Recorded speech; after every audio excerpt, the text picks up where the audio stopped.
Hello, ഇന്നത്തെ good morning വീഡിയോയിലേക്ക് സ്വാഗതം കേട്ടോ. ഇന്ന് ഗുഡ് മോർണിംഗ് വീഡിയോ ആണ്. എല്ലാവർക്കും ഗുഡ് മോർണിംഗ്.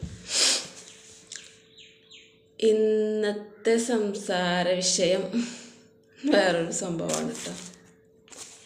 പിന്നെ ആദ്യമേ ഒരു കാര്യം പറയണം, എനിക്ക് എഡിറ്റ് ചെയ്യാൻ അറിയാത്തതുകൊണ്ട് എൻ്റെ വീഡിയോയിൽ ഞാൻ പറഞ്ഞത് തന്നെ പിന്നെയും പറയുന്ന ആ ഒരു ഇതുണ്ട്. പിന്നെ എന്തെങ്കിലുമൊക്കെ തെറ്റായിട്ട് തെറ്റി പറഞ്ഞിട്ടുണ്ടെങ്കിൽ അതൊന്നും എനിക്ക് എഡിറ്റ് ചെയ്ത് മാറ്റാനൊന്നും അറിയില്ല. അപ്പോൾ എൻ്റെ വീഡിയോയിലൊക്കെ ഞാൻ എന്താണോ പറഞ്ഞത് അതൊക്കെ അതേപോലെ തന്നെ ഉണ്ടാവും കേട്ടോ. ചിലപ്പോൾ തെറ്റി പറഞ്ഞിട്ടുണ്ടാവും, ചില വാക്കുകൾ തെറ്റിയിട്ടുണ്ടാവും, പിന്നെ ചിലപ്പോൾ പറഞ്ഞത് തന്നെ വീണ്ടും പറഞ്ഞിട്ടുണ്ടാവും. പക്ഷെ അതൊന്നും എഡിറ്റ് ചെയ്ത് മാറ്റാനൊന്നും എനിക്കറിയില്ല. അതൊക്കെ ഇനി സാവകാശം പഠിച്ചിട്ട് വേണം. പഠിക്കാൻ നമുക്ക് മരിക്കോളം പഠിക്കാനുണ്ടാവും. നമ്മളെല്ലാം പഠിച്ച് തികയണില്ല, ഒരിക്കലും എല്ലാം പഠിച്ച് തീരുന്നില്ല. പഠിക്കാൻ ഇനിയും ഉണ്ടാവും. ചിലപ്പോൾ നമുക്ക് ചെറിയ കുട്ടികളെ കണ്ടിട്ട് തന്നെ പഠിക്കാനുണ്ടാവും കുറേ. അങ്ങനത്തെ അതാണ് മനുഷ്യൻ്റെ ഒരു കാര്യം പറയണത്. അപ്പം എഡിറ്റ് ചെയ്യാനൊന്നും അറിയാത്തതുകൊണ്ടാണ് ഞാൻ പറയുന്നത് കേട്ടോ. എൻ്റെ വീഡിയോയിൽ അങ്ങനത്തെ ഒരു വാക്കിനെ 2-3 പ്രാവശ്യം ആവർത്തിക്കുന്നതൊക്കെ ഉണ്ടാവും. അപ്പം എല്ലാവരും സദയം ക്ഷമിക്കുക. പിന്നെ ഇന്നത്തെ സംസാര വിഷയം എന്താണെന്നറിയാം, നമ്മൾ അധ്വാനിക്കണ പൈസയെക്കുറിച്ചാണ് കേട്ടോ. നമ്മൾ അധ്വാനിക്കണ പൈസ, ഇപ്പോൾ ഒരാൾ അധ്വാനിക്കണ പൈസ എന്ന് വിചാരിച്ചോ, അവൻ്റെ ഭാര്യ മക്കൾ അവർ ജീവിച്ചിട്ട് വല്ലതും ബാക്കിയുണ്ടെങ്കിൽ അതിന് അവകാശം അവൻ്റെ ഉമ്മാക്കും പപ്പാക്കാണ്. അവനെ പ്രസവിച്ച് വളർത്തി വലുതാക്കി 10-25 വയസ്സ് വരെ 26 വയസ്സ് വരെയൊക്കെ വളർത്തി ഉണ്ടാക്കി കല്യാണം കഴിപ്പിക്കുന്നത് വരെ എല്ലാ കഷ്ടതകളും അനുഭവിച്ച അവൻ്റെ വാപ്പാക്കുമ്മാക്കാണ് അവകാശം ഉണ്ടാവും. എൻ്റെ ഒരു ധാരണ ഇട്ട് അങ്ങനെ. അത് കഴിഞ്ഞാൽ ഉമ്മാക്കും പാപ്പാക്കും വേണ്ടി ആവശ്യത്തിന് ചിലവാക്കിയിട്ട് പിന്നെ അവന് സമ്പാദ്യമായിട്ട് പിന്നെ ഉണ്ടെന്നുണ്ടെങ്കിൽ പിന്നെ അതിൽ നിന്നൊരു പങ്കിന് അവകാശം അവൻ്റെ കൂടപ്പിറപ്പിങ്ങളാണ്. അവൻ്റെ കൂടപ്പിറപ്പിങ്ങൾ, അവർക്ക് പെങ്ങന്മാരുണ്ടാവും, അവരുടെ മക്കളുണ്ടാവും, അനിയന്മാരുണ്ടാവും. അവർക്കൊക്കെയാണ് അതിൽ നിന്നൊരവകാശം ഉണ്ടാവുക. അപ്പോൾ അങ്ങനെയാണ് ഉണ്ടാവും. അങ്ങനെയാണ് ഉണ്ടാവുക എന്നാണ് എൻ്റെ ഒരു ധാരണ കേട്ടോ. ഞാൻ വിചാരിക്കണത് അങ്ങനെയാണ്. പിന്നെ ഇന്ന് കാണുന്ന ഒരു പല ആൾക്കാരുടെയും ജീവിതം, അവരുടെ പെരുമാറ്റം, അവരധ്വാനിച്ച് പൈസ ചിലവാക്കുന്ന രീതി, അതൊക്കെ കാണുമ്പോൾ എനിക്ക് തോന്നുന്നതാണ് ഇപ്പം ഞാൻ പറയുന്നത്. ഇനിയിപ്പോൾ അങ്ങനെ തന്നെ ആണോ എന്നൊന്നും പറയാൻ പറ്റില്ല. എന്നാൽ ചിലതൊക്കെ അങ്ങനെ തന്നെ ആണ്. ഇന്ന് കാണുന്നത് എന്താണെന്ന് പറയും, ചിലപ്പോൾ കുറച്ചധികം അംഗങ്ങളുള്ള മക്കളുള്ള വാപ്പിയമ്മയാവും. കുറച്ചധികം മക്കളുണ്ടാവും. പിന്നെ മക്കളുണ്ടാവും. അതിൽ നിന്ന് ഒരു പക്ഷെ നല്ലൊരു സാമ്പത്തിക സ്ഥിതി അതിലാർക്കെങ്കിലും ഒരാൾക്കേ ഉണ്ടാവുള്ളൂ. നല്ല സാമ്പത്തികം എന്ന് പറഞ്ഞാൽ ഹയറും ബർക്കത്തും ഒക്കെ പഠിച്ചാൽ എല്ലാവർക്കും ഒരേപോലെ കൊടുക്കൂല. അപ്പോൾ ചിലപ്പോൾ കുറേ മക്കളുള്ള പാപ്പാക്കും ഉമ്മാക്കും, അപ്പോൾ കുറേ മക്കളുള്ള വാപ്പയമ്മ, അപ്പോൾ അതിലത്തെ ഒരാൾക്ക് മാത്രമാണ് സമ്പാദ്യം ചിലപ്പോൾ ഉണ്ടാവുള്ളൂ, നല്ല വരുമാനം ഉണ്ടാവുള്ളൂ. സമ്പാദ്യം ഇല്ല കേട്ടോ, നല്ല വരുമാനം ഉണ്ടാവുള്ളൂ. അന്നേരം എന്താ ചെയ്യുന്നത് വെച്ചാൽ അവർ പിന്നെ പാപ്പാനും ഉമ്മാനെയും ഈ നിർഗതി ഇല്ലാത്ത വരുമാനമില്ല, ഇതില്ലാത്ത മക്കളെ അടുത്ത് ഏൽപ്പിച്ചിട്ട് അവർ നൈസായിട്ടോണ്ട് മുങ്ങും. നൈസായിട്ട് മുങ്ങി അവർ വേഗം ഒരു സ്ഥലമൊക്കെ വാങ്ങി ഒരു വീടൊക്കെ വെച്ച് അവർ നൈസായിട്ട് അങ്ങോട്ട് പോകും. എന്നിട്ട് ചിലപ്പോൾ ഒരു മാസം 1 ലക്ഷം 2 ലക്ഷമൊക്കെ ശമ്പളം ഉണ്ടാവും കേട്ടോ ചിലപ്പോൾ.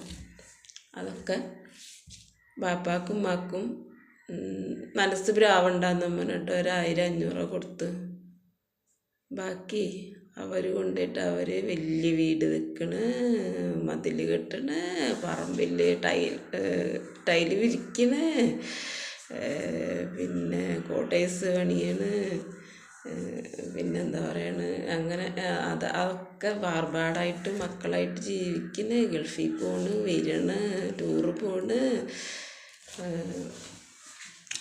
ബന്ധുക്കാരെ സന്തോഷിപ്പിക്കണ്, പിന്നെ അനിയത്തിക്ക് വീട് വെച്ചെടുക്കണ, ആങ്ങളൊക്കെ കല്യാണം കഴിപ്പിക്കണ്, ഭാര്യയുടെ അനിയത്തിക്കാട്ടോ പറഞ്ഞു, ഭാര്യയുടെ ആൾക്കാരെ സന്തോഷിപ്പിച്ചിട്ട് അവിടെ ഒരു പണം കൊടുത്തിട്ട് അവിടെ ഒരു വില ഉണ്ടാക്കിയെടുക്കണ്, അവരോടൊരു വില ഉണ്ടാക്കിയെടുക്കണ്, അവരുടെ സ്നേഹം പിടിച്ച് വാങ്ങണ്. ഈ സമ്പത്ത് പണം അവിടെ കൊണ്ടു കൊടുത്തിട്ട് ബന്ധുക്കാരോട് കൊണ്ടു കൊടുത്തിട്ട് അവരുടെ ആ ഒരു വില, അതേപോലെ അവരുടെ സ്നേഹമൊക്കെ പിടിച്ച് വാങ്ങുക, പൈസ കൊടുത്ത് വാങ്ങുക, അങ്ങനെ ചെയ്യണ ഒക്കെ തിക്കും തിരക്കാവട്ടെ. അപ്പോൾ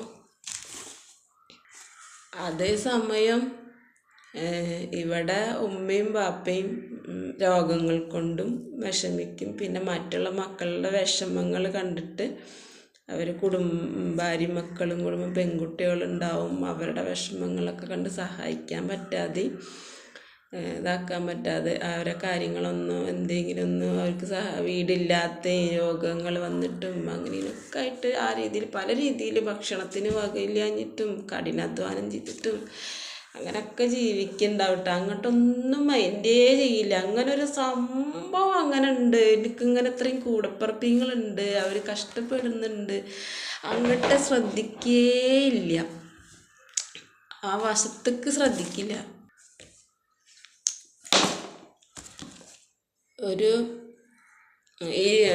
പിന്നെ എന്തെങ്കിലും വിശേഷങ്ങൾ വന്നാൽ പോലും ഓണം, വിഷു, പെരുന്നാൾ, അതേപോലെ ഈ നോമ്പ് വന്ന് 27 രാവുണ്ടാവും, പെരുന്നാളുണ്ടാവും, അങ്ങനെ എന്തെങ്കിലുമൊക്കെ ഒരു വിശേഷങ്ങൾ വന്നാൽ പോലും അവർക്കൊരു 10 രൂപ എടുത്ത് കൊടുക്കാണ്ട് ഇവർ ആർഭാടായിട്ട് ജീവിക്കുന്നുണ്ടാവും.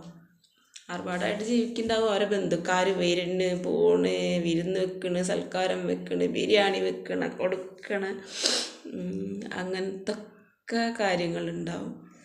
ഞാൻ കണ്ടിട്ടുണ്ട് പല വീടുകളിൽ അങ്ങനെയുള്ള കാര്യങ്ങളൊക്കെ കണ്ടിട്ടുണ്ട് കേട്ടോ.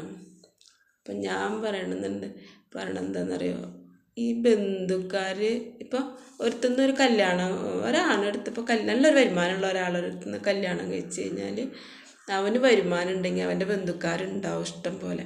അപ്പോൾ സ്വന്തം വാപ്പയും ഉമ്മയും പറയണതൊന്നും ചിലപ്പോൾ ഇവൻ്റെ വരുമാനത്തിനനുസരിച്ച് സെറ്റപ്പുള്ളൊരു വീട്ടിൽ നിന്നാവും കല്യാണം കഴിച്ചിട്ടുണ്ടാവുക. അപ്പോൾ അവനവിടെ പിടിച്ച് നിൽക്കണം എന്നുണ്ടെങ്കിൽ അവൻ്റെ അവിടുത്തെ അഭിമാനം ഉണ്ടാവുമല്ലോ, അവർക്കൊരു പവർ ഉണ്ടാവുമല്ലോ അവിടെ, അത് പോവാൻ പാടില്ല. ഇവരാണെങ്കിൽ നിർധനരായ ആൾക്കാരാവും, പാപ്പയും ഉമ്മയും കൂടപ്പിറപ്പിങ്ങളൊക്കെ. അപ്പോൾ ഇവരും കൂടിയിട്ട് സെറ്റപ്പ് കൊണ്ട് ചേരൂല. പിന്നെന്താ എല്ലാ കാര്യത്തിലുള്ള സെറ്റപ്പ് കൊണ്ട് അവർ തമ്മിൽ ചേരില്ല. അപ്പോൾ ബന്ധുക്കാർ വരുമ്പോൾ പാപ്പാനും ഉമ്മാനെയും കൂടപ്പിറപ്പിങ്ങളെയും അതിലേക്ക് വിളിക്കില്ല. അവർ വന്നു കഴിഞ്ഞാൽ ഷെയ്മേട് അവരുടെ സംസാരം വേറെ, ഒരു കൾച്ചറില്ലാണ്ട് സംസാരിക്കുക, സംസ്കാരമില്ലാണ്ട് സംസാരിക്കുക. പാപ്പയും ഉമ്മയും കൂടപ്പിറപ്പിങ്ങളും വന്നു കഴിഞ്ഞാൽ ബന്ധുക്കാരൊക്കെ ഭയങ്കര സെറ്റപ്പിലാവും വരുന്നുണ്ടാവുക, ഭയങ്കര ഇംഗ്ലീഷൊക്കെ പറഞ്ഞ് നല്ല സിനിമ നടികളെ പോലെ ചിലപ്പോൾ അവിടുത്തെ പെണ്ണുങ്ങളൊക്കെ വരുന്നുണ്ടാവുക. ഇത് സാധാരണക്കാരാണെങ്കിൽ ഒരു കീറിയ ഷാൾ എടുത്തിട്ടിട്ട് ഒരു ചീഞ്ഞ മാക്സി ഒക്കെ ഇട്ടിട്ടാവും ചിലപ്പോൾ പെങ്ങന്മാരും ഉമ്മിമ്പ അനിയന്മാരെ പെണ്ണുങ്ങളൊക്കെ ചിലപ്പോൾ വരുന്നുണ്ടാവുക. അപ്പോൾ അത് അവർക്ക് ഷെയിമേടാണ്. അപ്പോൾ അവർ വരുന്നിടത്തേക്ക് ഇവരെന്നെ ക്ഷണിക്കൂല. ഇവരെന്നെ പ്രത്യേകിച്ച് ഒരു ദിവസമായിട്ട് ക്ഷണിച്ചിട്ട് എന്തെങ്കിലും ഒരു നേരത്തെ ഭക്ഷണം കൊടുക്കുമോ? അതുമില്ല, അതും ചെയ്യില്ല. അപ്പോൾ ഞാൻ പറയണത് എന്താ പറയുക, ബന്ധുക്കാർ എന്ന് പറഞ്ഞാൽ നമുക്ക് സെറ്റപ്പും നമ്മളിത് പണമുള്ള കാലം വരെ ഭാര്യയുടെ ആൾക്കാരുണ്ടാവുള്ളൂ. ഭാര്യയുടെ ആൾക്കാർ അപ്പോൾ ഇവിടെ വന്നിട്ട് സമൃദ്ധിയായി ഭക്ഷണം കഴിച്ച് പോകാനും ഇവിടെ സമൃദ്ധിയായി ജീവിക്കാനും ടൂർ പോകാനും ഓരോരോ സ്ഥലത്തേക്ക് അവരുടെ ഒപ്പം ഇവരും കൂടി നിൽക്കാൻ കഴിവുള്ള കാലം വരെ അവർ തിരിഞ്ഞു നോക്കുള്ളൂ. അത് കഴിഞ്ഞ് കഴിഞ്ഞാൽ അവർ ഇതാണ്ട് കിടക്കണമെന്ന് പറഞ്ഞിട്ട് നിങ്ങൾ പോയി പണി നോക്കുന്ന പറയും. അപ്പോഴും ആരാ ഉണ്ടാവുക? സ്വന്തം കൂടപ്പിറപ്പിങ്ങളുണ്ടാവുള്ളൂ. കൂടപ്പിറപ്പിങ്ങൾ ഇവനൊക്കൊരു സങ്കടം വന്നാൽ കൂടപ്പിറപ്പിങ്ങൾക്ക് അത് സഹിക്കൂല. ഈ തിന്നുപോയ ആൾക്കാരും ദൂർത്തടിച്ച ആൾക്കാരും ഒന്നും ഉണ്ടാവില്ല. മനസ്സിലാക്കണ്ട. അങ്ങനത്തെ പിന്നെ ഒരു 10 രൂപ ഞാൻ പറഞ്ഞു വന്നത് എന്താ വെച്ചാൽ 10 രൂപ തന്നെ ടൈം ഓവറാണ്. പിന്നെ നമ്മുടെ ഭാര്യയുടെയും മക്കളുടെയും ചിലവ് അവനവൻ്റെ ചിലവ് കഴിച്ച് ബാക്കി ഒരു 10 രൂപ വെച്ചിട്ടുണ്ടെങ്കിൽ അത് ആർക്കെങ്കിലും കൊടുക്കുന്നുണ്ടെങ്കിൽ അത് അവനവൻ്റെ കൂടപ്പിറപ്പിങ്ങൾക്ക് അനിയന്മാർ പെങ്ങന്മാർ മക്കൾ അവർക്ക് കൊടുക്കുക. അവരാണ് അതിന് അർഹരായ ആൾക്കാർ. അല്ലാതെ ബന്ധുക്കാർക്ക് അതിലൊന്നും ഒരു അർഹതയില്ല. ആ പണത്തിന് ബന്ധുക്കാർക്ക് ഒരു അർഹതയില്ല. അത് ഭാര്യയുടെ ആൾക്കാർക്കാണ് ഞാൻ പറഞ്ഞിട്ടാ. ഇത് എപ്പോഴും അവനവൻ്റെ കുടുംബത്തിന് അവൻ്റെ കൂടപ്പിറപ്പിങ്ങൾക്കാണ് അതിന് അർഹത. ആ ഒരു 10 രൂപയ്ക്ക് അർഹത അവർക്കാണ്. അപ്പോൾ അതുകൊണ്ട് അത് അവർക്ക് തന്നെ കൊടുക്കുക. കാരണം എന്തെങ്കിലും ഒരു അത്യാവശ്യത്ത് വന്നു കഴിഞ്ഞാൽ വന്ന് തലക്കാൻ പുറത്തിരിക്കാൻ ഏറ്റവും യോഗ്യരായ ആൾക്കാർ അവനവൻ്റെ കൂടപ്പിറപ്പിങ്ങൾ തന്നെ ഉണ്ടാവുള്ളൂ. അല്ലാണ്ട് ബന്ധുക്കാരൊക്കെ വന്നിട്ട് എന്തേ എപ്പോഴാ പറ്റി അങ്ങനെയെന്നും പറഞ്ഞ് 4 നീട്ടിയിട്ട് അവരവരെ കാര്യം നോക്കി അങ്ങോട്ട് പോകും. മനസ്സിലാവണ്ട. അപ്പോൾ അവനവൻ്റെ ഭാര്യയുടെയും മക്കളുടെയും ചിലവ് കഴിച്ചിട്ട് എന്തെങ്കിലും 10 രൂപ മിച്ചുണ്ടെങ്കിൽ അത് അവനവൻ്റെ കൂടപ്പിറപ്പിങ്ങൾക്ക് കൊടുക്കണം എന്നാണ് എൻ്റെ ഒരു ഇത്. അപ്പോൾ ഓക്കെ, എല്ലാവർക്കും ഒരിക്കൽ കൂടി ഗുഡ് മോർണിംഗ്. ടൈം ഓവറായി.